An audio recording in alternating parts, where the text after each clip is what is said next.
Lecture number 2 on hydrogen. In this lecture, we will study about isotopes of hydrogen. This lecture is by Suryan Shukla.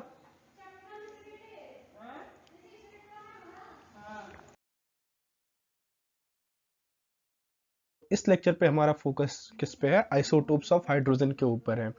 तो hydrogen के कितने isotopes होते हैं? 3 होते हैं। एक होता है प्लूटोनियम जिसका नोटेशन ये है, एक होता है ड्यूटेरियम जिसका नोटेशन ये है, और एक होता है ट्यूटेरियम जिसका नोटेशन ये है। अब इन तीनों में डिफरेंस क्या होता है कि इसके पास 0 न्यूट्रॉन होते हैं, इसके पास 1 न्यूट्रॉन होता है, इसके पास 2 न्यूट्रॉन होता है। ये मेरा सेकंड पॉइंट में लिखा हुआ है। और तीसरे पॉइंट में ये है कि इन 1934 अमेरिकन साइंटिस्ट को नोबेल प्राइज मिला था एटॉमिक मास 2 से इन सबको सेपरेट करने के लिए। ठीक, और कुछ भी नहीं है। फिर अब तीसरी लाइन में लिखा हुआ है कि जो प्रोडोमिनेंट फॉर्म है वो प्रोटियम है, इसीलिए हाइड्रोजन का मेरा नोटेशन 11H होता है। ठीक है। फिर कहा गया है कि जो टेरेस्ट्रियल हाइड्रोजन होता है वो 0.0156 of deuterium mostly in the form of DH, मतलब D और H मॉलिक्यूल कह सकते हैं कि कंपाउंड कह लो के फॉर्म में पाया जाता है लगभग ऑफ द ड्यूटेरियम। ठीक है। और ट्यूटेरियम जो होता है उसका कंसेंट्रेशन नियरली 1/10 की पावर, मतलब कह सकते हैं कि एक प्लूटोनियम पे 10 की पावर 18 प्लूटोनियम पे एक ट्यूटेरियम पाया जाता है। और इन तीनों आइसोटोप में सबसे खास क्या होता है, मात्र और मात्र एक ही रेडियो एक्टिव है जो कि मेरा ट्यूटेरियम है, और वो low energy beta minus particles को फेंकता है, ये भी याद रख सकते हो। और रेडियो एक्टिव है, ये तो याद रखना ही रखना है।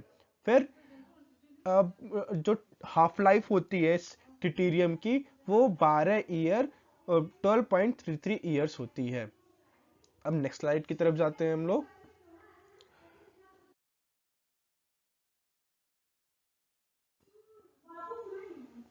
देखो, अब since isotopes have same electronic configuration तो उनके केमिकल प्रॉपर्टीज सेम होते हैं।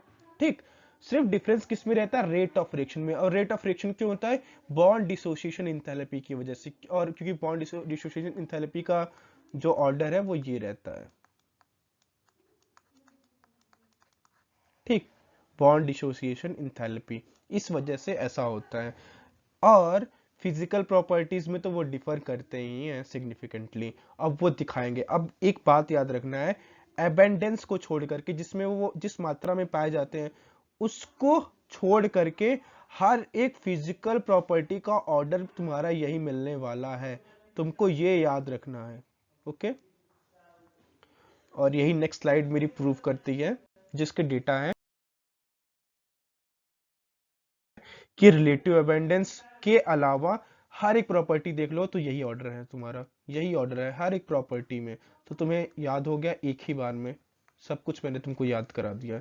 बस इतना ही था टॉपिक आइसोटोप्स के बारे में।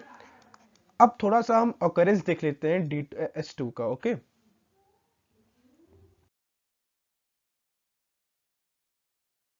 डाईहाइड्रोजन कैसे ऑकर करता है ये देख लेते हैं, थोड़ी सा छोटा सा टॉपिक है। तो डाईहाइड्रोजन क्या होता है? मोस्ट अबंडेंट एलिमेंट है पूरे यूनिवर्स में। 70% of total mass of the universe consist करता है मेरा डाईहाइड्रोजन। ठीक है, ये प्रिंसिपल एलिमेंट है हमारे सोलर एटमॉस्फेयर का, ये तुमको याद रखना है। जो जियांट प्लैनेट्स हैं हमारे जुपिटर और सैटर्न, ये मोस्टली हाइड्रोजन कंटेन करते हैं।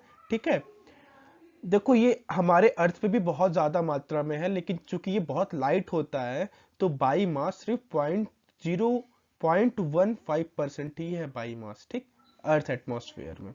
लेकिन कंबाइंड फॉर्म में ये अर्थ क्रस्ट का 15.4% बाई मास एक्वायर करता है ओशियंस में और क्रस्ट में। ठीक, और in the combined form beside in water के अलावा प्लांट्स और एनिमल में पाया जाता है, जैसे कार्बोहाइड्रेट्स में हमारा पाया जाता है, प्रोटीन में पाया जाता है, हाइड्राइड्स में, हाइड्रोकार्बन्स में और मैनी अदर कंपाउंड्स में। तो इतना छोटा सा हमारा लेक्चर था। अगर आपको लेक्चर पसंद आया हो तो आप लाइक करिए, अगर टाइम हो तो दोस्तों के साथ शेयर कर दीजिए, और सब्सक्राइब तो आप कर ही सकते हैं अगर आपको मेरा कंटेंट अच्छा लगे। Thank you, this is Suryansh Shukla signing off.